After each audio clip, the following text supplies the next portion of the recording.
Hello दोस्तों, एक wrapper है एमिनेम। उसका एक ऑस्कर विनिंग गाना है लूज योरसेल्फ। उसके स्टार्टिंग में वो बोलता है कि palms sweaty, knees weak, arms heavy, there's vomit on his sweater already, mom's spaghetti। कहीं एमिनेम उस कंडीशन के बारे में तो नहीं बात कर रहा जिसके बारे में आज हम बात करने वाले हैं, hyper hidrosis. Besides, you're saying it wrong.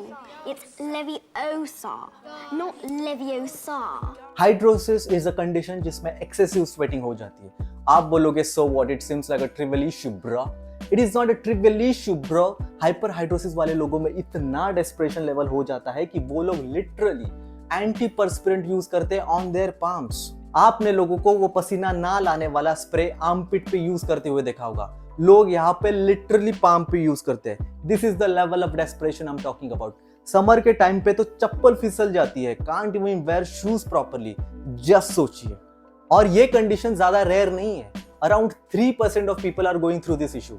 If you look around closely आपको भी ये केसेस बहुत मिल जाएंगे। वैसे तो ये non life threatening medical disorder है जिसमें स्वेटिंग होती है even if you are not in hot weather condition और नॉट इवन एक्सरसाइजिंग। आपने एक चीज नोटिस की होगी कि आपके शरीर के सभी भागों से स्वेटिंग नहीं होती। कोई स्पेसिफिक एरियाज ही होते हैं जहां से ज्यादा पसीना आता है, जैसे आर्मपिट हो गया, फेस हो गया, हाथों पे, पैर पे, बिकॉज वहां पे वो एक्सेसिव ग्रंथियां होती है जहां से पसीना निकलता है। नॉर्मल केसेस में ये होता है कि पसीना इन सब एरिया से निकलता है कम ज्यादा प्रमाण में। हाइपर हाइड्रोसिस में ज्यादा पसीना सिर्फ एक ही एरिया से निकलता है and it gets absolutely very irritating. और एक ही एरिया से पसीना आने वाले केसेस को बोलते हैं फोकल या फिर प्राइमरी हाइड्रोसिस। बात करते हैं इस प्राइमरी हाइड्रोसिस पे। प्राइमरी हाइड्रोसिस बाय बर्थ भी हो सकती है या फिर मोस्टली जवानी में डेवलप हो जाती है। मोस्ट ऑफ द लोगों का इशू तो ये है कि हार्डली किसी को पता होता है कि उनको हाइपर हाइड्रोसिस है। For them it is very natural. Normally जब गर्मी हो या फिर एक्सरसाइज कर रहे हो तो बॉडी टेम्परेचर बढ़ जाता है और उसे कंट्रोल करना अपने दिमाग का काम होता है। जैसे ही अपनी बॉडी सिग्नल देती है दिमाग को कि बॉडी टेम्परेचर अब बढ़ चुका है, दिमाग उन ब्रेन नर्व्स को एक्टिवेट कर देता है और स्वेट ग्लैंड्स को सिग्नल भेज देता है टू क्रिएट मोर पसीना। हाइपर हाइड्रोसिस की असली वजह तो अननोन है, बट मेडिकल फील्ड में ऐसा माना जाता है कि एक्सेसिव पसीने के पीछे कारण है अपने उन ब्रेन नर्व्स की ओवर एक्टिविटी। अगर आप नर्वस हो, एंजाइटी फील हो रही हो तो इश्यू और भी बढ़ जाता है।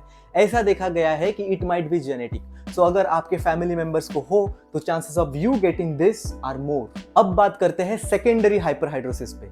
सेकेंडरी हाइपरहाइड्रोसिस होता है अंडरलाइंग मेडिकल कंडीशन के कारण। कंडीशन जैसे cancer, low blood sugar, diabetes, heart attack, thyroid issues या फिर कोई इंफेक्शन सच एज मलेरिया और टीबी। अगर आप डॉक्टर के पास जाते हो हाइपर हाइड्रोसिस के ट्रीटमेंट के लिए तो सबसे पहले ये सब अंडरलाइंग कंडीशन को वो फर्स्ट कंफर्म करेगा। अगर ये कोई कंडीशन आपको हो तो पहले इसका ट्रीटमेंट होगा। अगर ये underlying medical conditions rule out हो जाती है तो वो डॉक्टर आपको एंटी पर्स्पिरेंट यानी स्वेट ग्लैंड्स को ब्लॉक करने वाला स्प्रे रेकमेंड कर सकता है या फिर बोtulinum टॉक्सिन यानी बोटॉक्स की इंजेक्शन दे सकता है। अगर कोई भी ट्रीटमेंट काम नहीं कर रही हो तो वो doctors can even recommend to cut down और burn down the excessive nerves that carry the message to the sweat glands.